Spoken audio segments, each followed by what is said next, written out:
What's up all? Today a new video about my HSP Brontosaurus, a 1/10 scale 4-wheel drive monster truck, in my case a brushless system.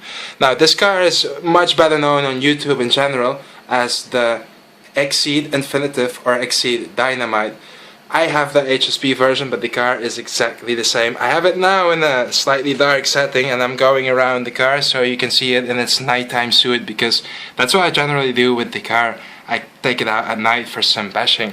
Now, before we move into the details of the car, I need to take off the body and switch on a light here so you can actually see the car, and more importantly, I need to switch it off so I don't have it running all through the video.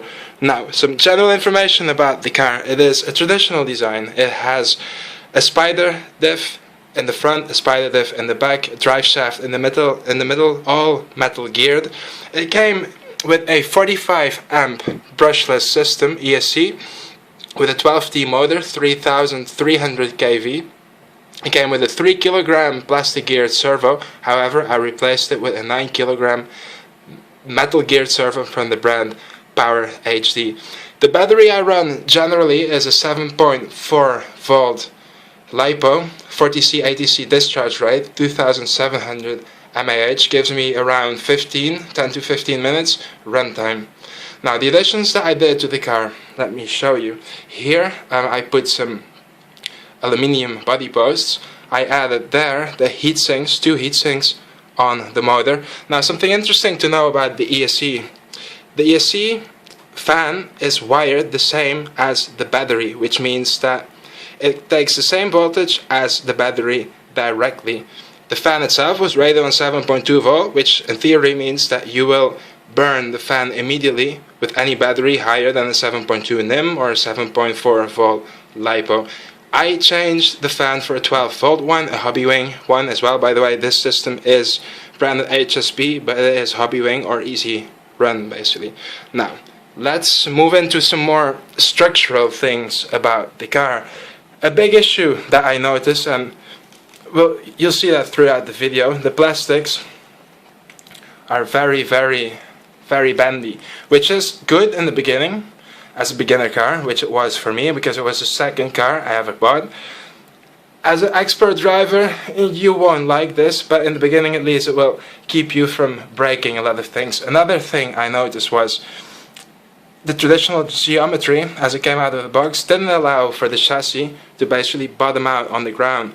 So it means that every time landing a jump or a big bump, you would actually work out all that stress, all that force on those bendable plastics, which basically created another problem that I will show right now. I already took the nut off the wheel so you can see.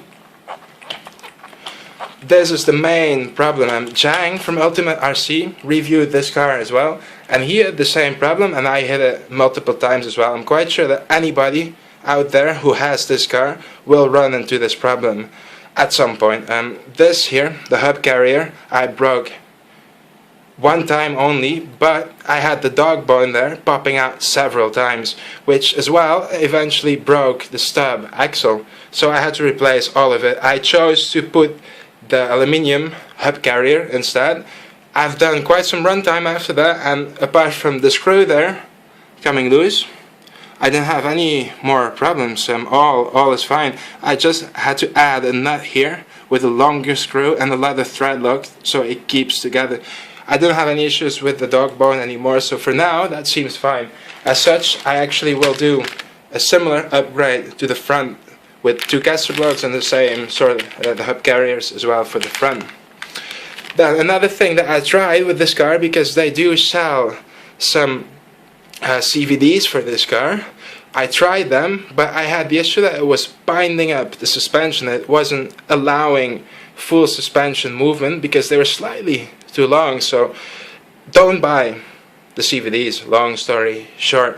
Now, why I use the 7.4 volt battery, I think it's well enough. I tried it on 11.1 volt, but obviously the whole bending of the plastic and the way this is set up will give you problems in the long term, for sure. Apart from the drivetrain, that will definitely be a problem. The drivetrain can handle the brushless system, but I don't think it's a good idea to run it too much on 11.1 volt. You'll see for yourself. Now, another thing I noticed, the original tires, they were very unstable by higher speeds, basically in higher speeds, and the original tires, they didn't wear a lot, but they didn't grip a lot either. So I actually took them off the original wheels and I put some Losi Smashers, so 2.8-inch standard size. These tires have a lot more traction, a lot more stability at higher speed, and I really do recommend them on this car. The only thing is that this problem there will actually increase, so definitely look to reinforce that part there. Now, the hub carriers can be very expensive in aftermarket in local hobby shops in particular. They are widely available. In my case, I managed to get them for around $7 from eBay China. Now, another thing I noticed with the car as well, that the lateral movement, so the movement like this, due to the plastics as well, it was quite a lot. So I noticed you can solve that adding aluminium hex for the wheel as well. Now, I won't be improving or changing this car anymore because I simply think it cannot be improved any further. But I won't be decommissioning it either because I have a new project in line. Because of the easiness of the car and the all-terrain possibilities, I will actually put a camera on board on this car, and I will use it to film other cars and make some onboard videos. So all HSPers out there, I hope you found this an interesting sort of review of this car and like my experiences with this car. Everybody else, I hope you enjoy watching this as well, and I'll be posting more videos soon, so thank you very much.